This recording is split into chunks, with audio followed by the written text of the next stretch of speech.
Sabarkantha one વિભાગ દ્વારા Kamdhenu university ખાતે પ્રાકૃતિક કિસાન શિબિર યોજાઈ। તેમાં ખેડૂતોએ IFS અને DCF દ્વારા માર્ગદર્શન અપાયું હતું।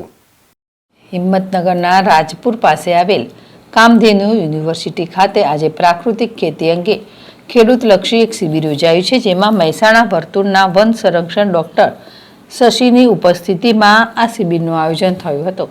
અંદાજે 150થી વધુ ખેડૂતો આ શિબિરમાં જોડાયા હતા। ખાસ કરીને ખેડૂતોની આવક બમણી થાય અને સારું ઉત્પાદન મળે તે માટે માર્ગદર્શન પૂરું પાડવામાં આવ્યું હતું।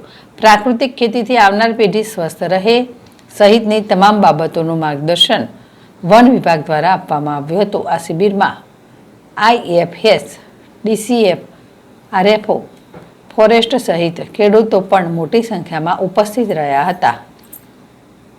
જીલ રાવલ, ZSTV, સાબરકાંઠા।